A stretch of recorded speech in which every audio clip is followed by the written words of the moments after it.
Um, do you plan to do anything at the quarterback depth chart going into this game?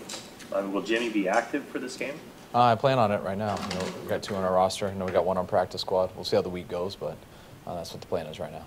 So, I mean, you have to get him prepared to play in the game on Yes. Sunday. Yep, definitely. So what are the steps you have to take between yesterday and Sunday morning to get him up to speed to be able to handle a section of the playbook? Well, a lot of meeting time.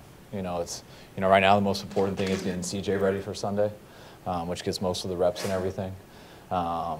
Jimmy's process, it's a work in progress right now. He's got a long way to go in terms of learning the language, learning the verbiage of the offense, and the majority of that's done in the classroom. And myself, Rich, and Jimmy are going to have to put a lot of extra time in that just to give him a chance to play if need be. Like the similarity between those two guys and Jimmy in terms of, Yeah, I do. Yeah, I think they both have very similar qualities, similar qualities that I really like. They both are mobile enough to make some plays with their legs. They're both mobile enough to get outside the pocket. They're both capable of making every throw, and they're very smart guys who work very hard. Interpreted the move as a reflection on CJ somehow. What was your analysis of him over these last 2 games?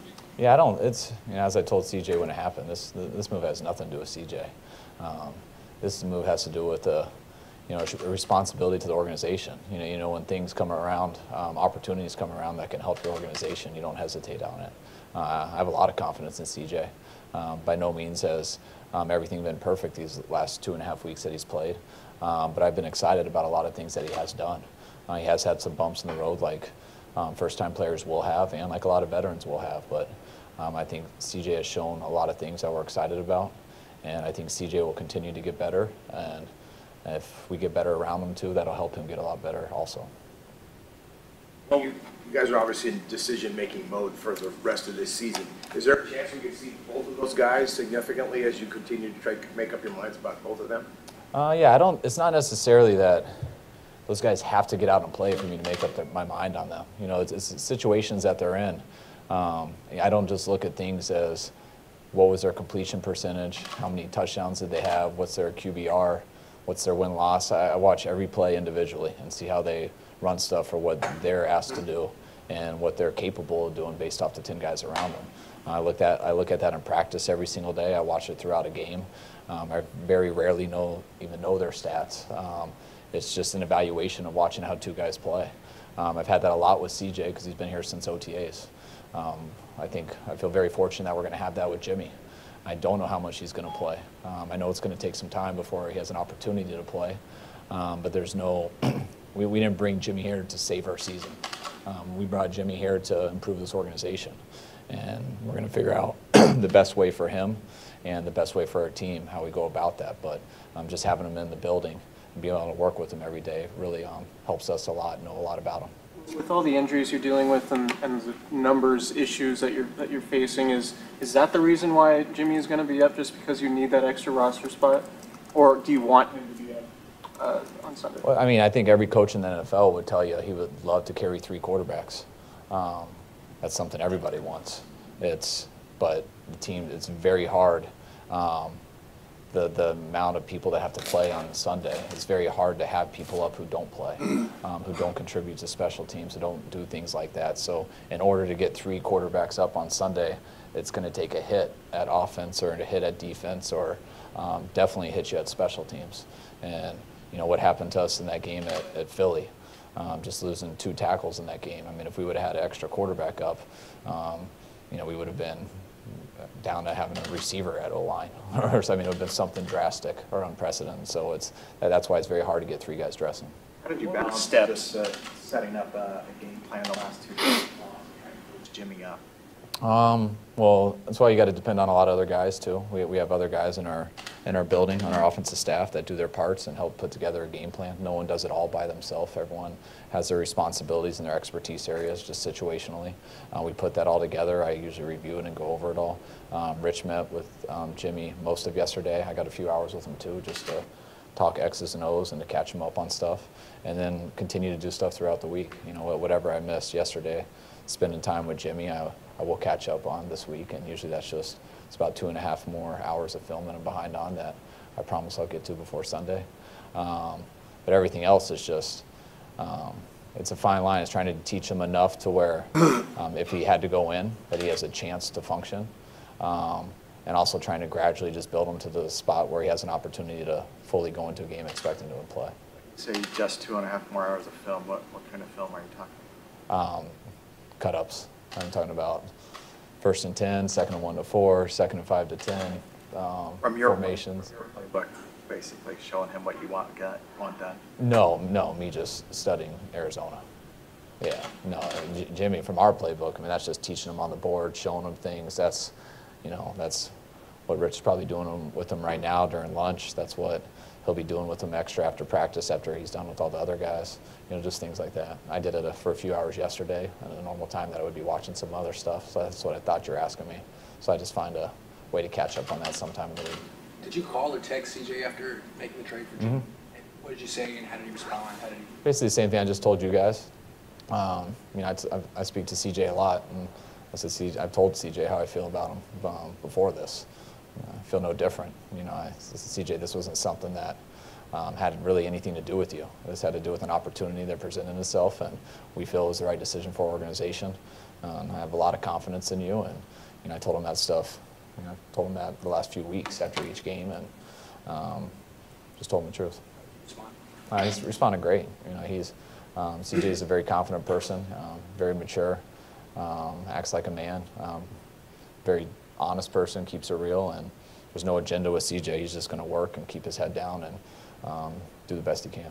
What was the thought process trading Rashard Robinson, who started 7 games for you, for a 5th-round pick? Again, it was something that happened late yesterday. The opportunity presented itself too. We weren't sure that it would, and it wasn't an easy decision. I think Rashard does have some upside and has the ability to play, like I told you guys before. He did struggle throughout this year. I still think he has a chance to rebound and have a very good career. But that was just a tough decision we had to make when we had the opportunity to get a 5th-round pick, especially us going into the draft not having one. That was something we just felt we couldn't pass up. Draft picks are important to us, and we would like to accumulate as many as we can. And it was a decision that wasn't easy, but one that we talked about for a while and we agreed on we thought would be the best for our team. The fact that Witherspoon has played. Yeah, that definitely makes it a lot easier.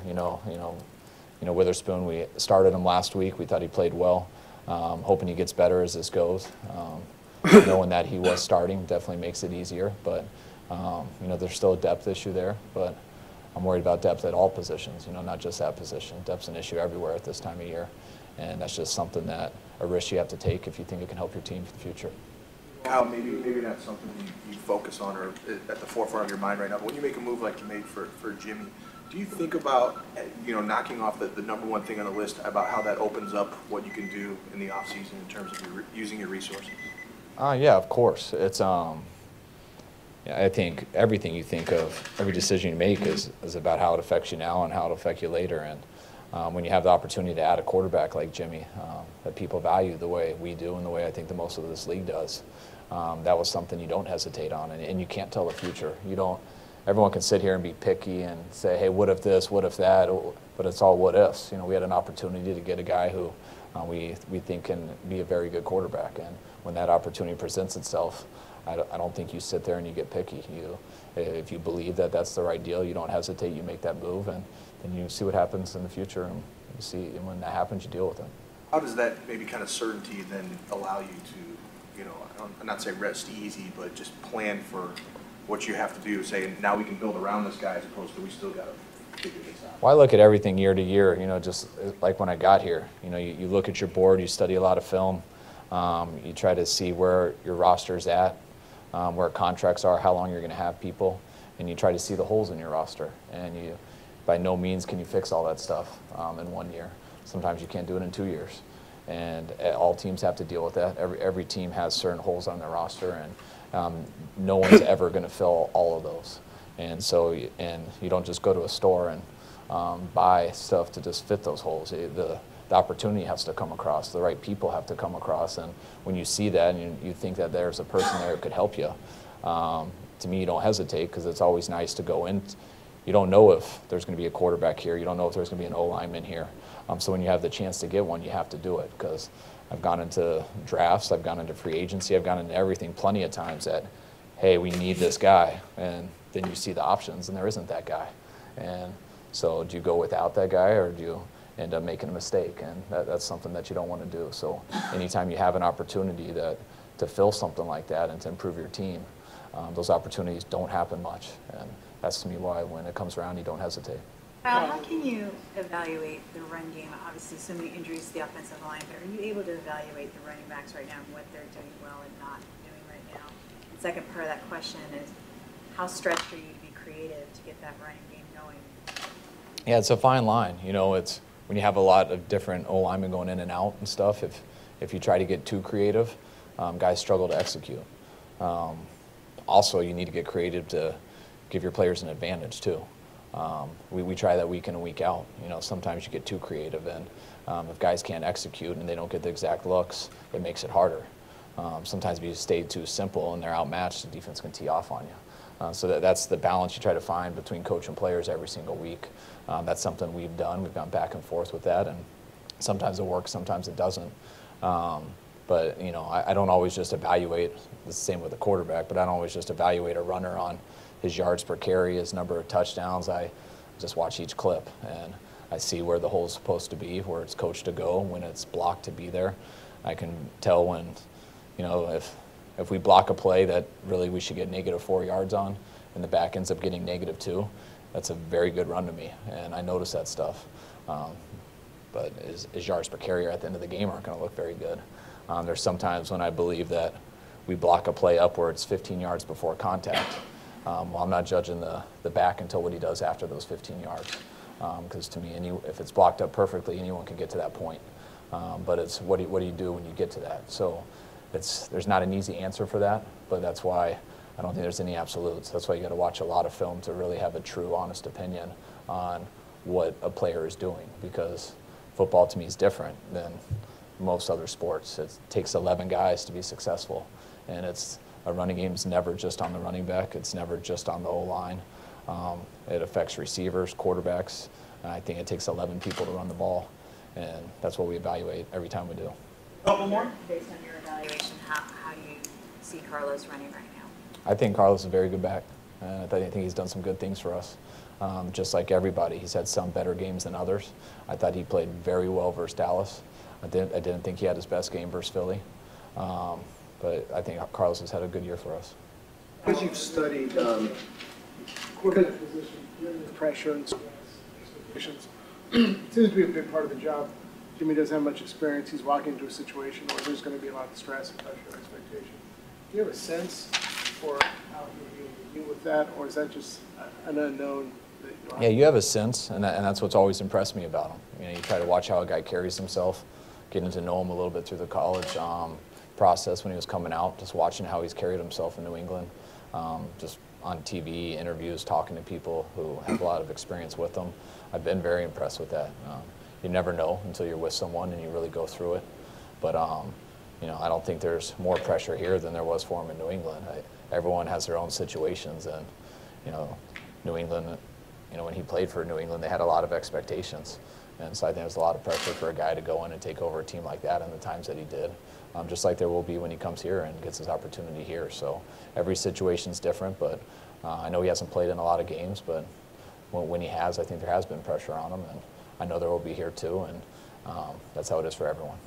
Because you've studied Jimmy for such a long time and really kind of feel like you know what he brings to the table, how will you balance the idea of, you know, him learning the playbook with, you know, throwing him out there and trying to see if he could be successful, as opposed to waiting maybe for the rest of the season and not even putting him out there at all?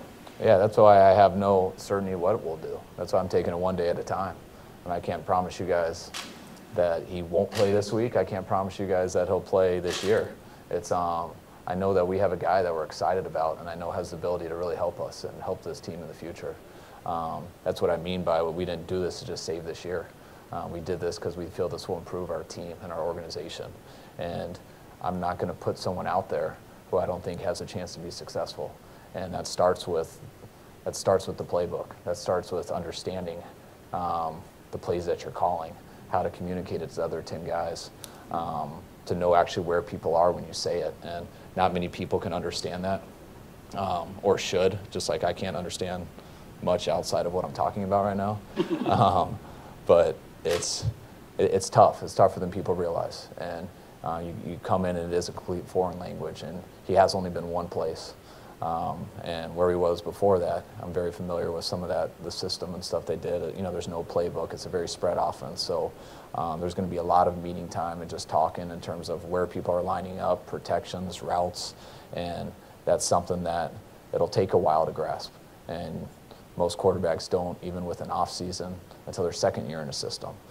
He's going to have, we'll take it week to week. We'll see what happens, but regardless of what happens, I know it's not the finished product.